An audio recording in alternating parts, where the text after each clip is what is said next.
Hey everybody, welcome back to It's a Gut Feeling. Sorry it's been forever since I've been on here.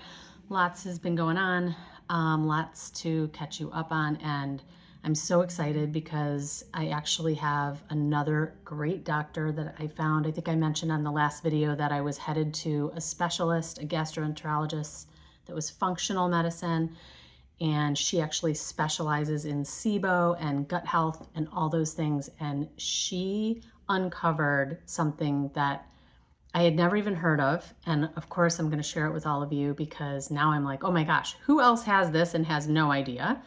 And it's just insane what she was able to uncover after just one visit and sending me to have some tests done that I had never had before. So let's get into it. Basically, last we spoke, I think I was going to talk about certain supplements I had been put on. I'm going to pause talking about those supplements though, because I want to get into later down the road the different phases and why those supplements are important for different phases and why you have to wait until your doctor says your body is ready to go to each different phase, which we'll cover again down the line. So wanted to jump right into what I was diagnosed with from this functional gastroenterologist. Basically, she said that because of my symptoms having been affecting my throat, sometimes my heart, but mostly my digestion, and these constant, frequent hot flashes that I've been told many times were from perimenopause. The hot flashes are so frequent that they're not normal. I was having, I think I mentioned to you guys before, between 25 and 50 a day, which is like insanity. I mean, nobody can function like that. And they last for a long time also.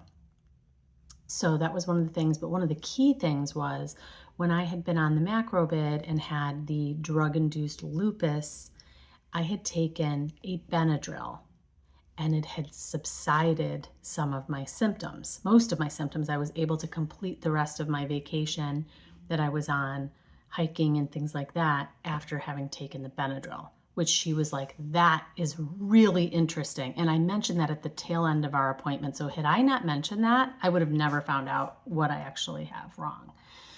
So she said, that's actually really interesting. That tells me you have an issue possibly with your mast cells, and that's what's called Mast Cell Activation Syndrome.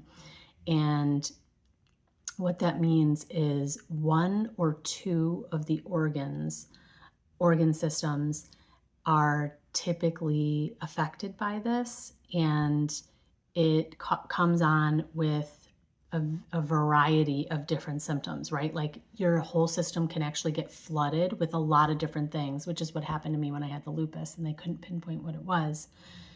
But the only thing that was showing up on blood work was that I was testing positive for lupus, and they're like, but you don't have lupus, like this is so strange.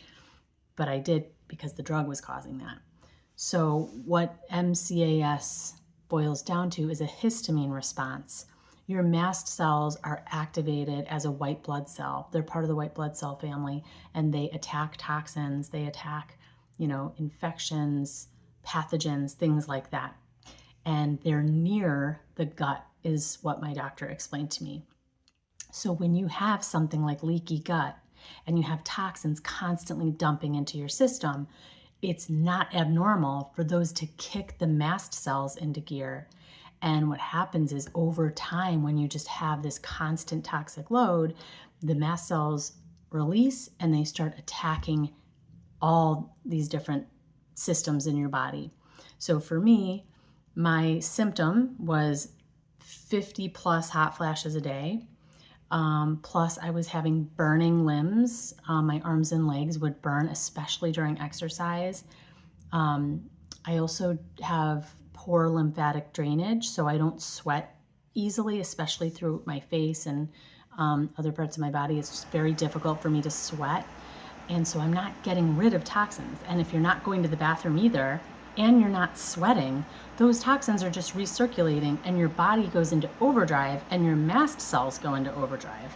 So I'm going to read basically the definition of what Mast Cell Activation Syndrome is, because again, some of you might have this and may have no idea. It is a mast cell disorder, which is immunologic, where mast cells, a type of white blood cell, inappropriately and excessively release chemical mediators such as histamine, resulting in a range of chronic symptoms. Some people get a few of these symptoms, others get many, many symptoms where their whole body's affected. It's really difficult to function when you're having a flare-up of, the mast cells. It's very difficult. Symptoms include anaphylaxis or near anaphylaxis attacks, cardiovascular, dermatological, gastrointestinal, neurological, and respiratory problems. Since degranulation effects can be triggered in various locations of the body, MCAS can present with a wide range of symptoms. It can range from digestive discomfort to chronic pain, mental issues, to full-blown dermatologic response, which involves flushing, hives, easy bruising, and a burning feeling. Cardiovascular is lightheadedness, dizzy. I would get dizzy in the shower all the time, or I would get dizzy when I would feel hungry. Chest pain, I ended up going to the ER back in July because I came to work one day and I felt like I was having a heart attack. I had a crushing feeling in my chest. I had pins and needles down my left arm. I had a sharp pain in my shoulder. I stood up, I saw black dots. I thought I was gonna go down. I was like, oh my God, I'm having a heart attack. I need to go straight to the ER. And I did. They ran a bunch of tests, came back with that I had mono, but didn't mention anything about the potential for this to be a mast cell activator scenario, which is, now I know that's exactly what had happened. Gastrointestinal involves constipation, diarrhea, lots of cramping, stomach aches. A big one for me is difficulty swallowing. I've had a really tough time swallowing the last 2 years specifically. Food gets stuck, like I have to really chew my food, and it's because my throat actually closes up and I have a narrower windpipe. It also pushes on my voice box, so when I get colds I lose my voice easily because it gets really constricted in there. And I can't even pronounce this word, but brain fog, headache, fatigue, lack of concentration, mild cognitive issues, and sleep disruptions. I had all of those things. Coughing, congestion, and wheezing can also be a thing. I have to go up 2 flights of stairs to get to my train each day. And like normally I could jump over, like every other stair. I would like run up and I was like a fairly healthy person. No, like now if I have to like go up a few stairs and like rest for a minute because I'm so out of breath and my lungs just feel so taxed, which is crazy, right? I've been like exercising my whole life. So how do you find out if you have mast cell activation syndrome? Basically, you have what's called a 24-hour urine test. They give you a tub that kind of looks like a gasoline tank, and every time you urinate, you go into this container. They collect it and then they test it for a few different things. Mine came back, everything was okay except for the one indicator, which was this leukotriene E4, which means you have a bunch of mast cells. And mine was, of course, because everything of mine came back severely high, which means there were tons of mast cells activated in my body. Now, that's how you get diagnosed, right? They also take blood and check for, I think it's tryptase. Yeah, tryptase and N-methyl-L, which can be, again, this is localized or systemic. I also want to mention exercise. This is such a bummer, guys. If you are somebody who has MCAS, like I do, and you exercise, you are down for the count for days, sometimes weeks after an intense workout. I want to say about a month ago, I did this really great class this guy at the gym does in the morning. It's like so good, so good. And it's really hard. It's like a boot camp almost. It's very difficult. And it's a lot of leg work, a lot of arm work too, but a lot of leg work. Well, I get really sore legs the next day. Now that's typical. You guys are like, okay, so what? I get sore legs too after a workout. Well, that's that lactic acid, right? Because my body doesn't drain that,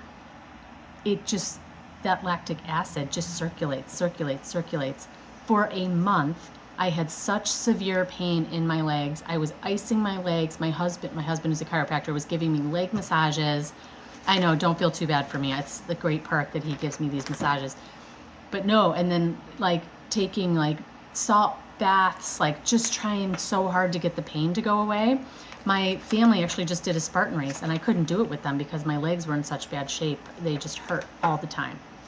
But I'm happy to say that after a month, now my legs are back to normal and they don't ache or hurt or burn anymore, which is awesome. But that was the longest it's ever lasted. It was like 4 full weeks of really, really bad, achy, burning pain, like after you've had an intense workout the next day. So I have to do like low impact workouts now. Like I do infrared yoga, which is amazing, by the way. And then I do saunas almost every day now to try to force the toxins to drain from my body. I'm working my way up to more intense exercising though, which, you know, you guys can all do too, of course, but you just, whatever's right for your body. If you feel like you can do intense exercises without having this crazy response or reaction, then awesome. So what do you do for MCAS? Basically, there's a couple different things. They tried one with me. It did not work, unfortunately, so we're on to trying a different option. But the one that they put me on was called ketotifen, and it's like a heavy-duty Benadryl. So it's an antihistamine, and you're supposed to work your way up to 4. Now, imagine how you feel when you take Benadryl, how tired you are. You're exhausted, right? So this makes me feel exhausted, and I could only do 1. I tried so hard to work my way up to 2, but there was no way I could work my way up to 4. There's just no way. I'm working all day. I can't be exhausted. You know what I mean? I need to be on. I need to be sharp. I need to be understanding what I'm reading in my email every day. I also am a mom. I need to be on for my kids, and I'm operating a car when I drive. Anyway, it's hard, right? So it didn't really do much for me, the ketotifen, other than it gave me headaches and it made me tired. And I did try it for a good solid 2 months. So now we're going to try something else, and I'll let you know how that goes. So that's the update. MCAS, Mast Cell Activation Syndrome. Some of you might have this. Again, the way to test is through blood and urine. Urine is a big one, the 24-hour urine test. Yeah. So you never know. I'm actually going to do a part 2 to this because I'm going to tell you about something else I just found out. And again, it's like some of these things are amazing where we have these infections in our bodies that we just have no idea there's an infection going on. And it just causes our body to go haywire and try to attack and fix. And when it can't, it ends up attacking the other things in our body that it shouldn't be. So case in point, like I told you, my pancreas is messed up and my liver maybe doesn't work the greatest and stuff like that. My lymphatic stuff doesn't drain. And a lot of this stuff also could be hereditary. Some of it's DNA. One of the things it mentioned online was that there's something called a KIT gene, K-I-T. And if you have this gene, then you're somebody who is more susceptible to having this MCAS. So it could be that. I don't really know. But down the road, I actually am going to get one of those tests done because it's great to know. Because again, like MTHFR, all that stuff, I'm sure you guys hear about that online all the time. Like you can't break down B vitamins and folate properly, and that causes a lot of issues within the body. So, okay, stay tuned for part 2. And again, I'm telling you guys, the functional gastro, holy cow, I was so impressed with her. She's amazing. Like after having a slew of really bad doctors, I now have a wonderful primary concierge and a phenomenal functional gut doctor. If you want to know who she is, I am more than happy to share with you who she is. Actually, you can follow her. Her handle is Gut Love. I'll drop it in here over the top. I'll lay it out so you guys can follow her on Insta. Okay, thanks. I'll talk to you soon.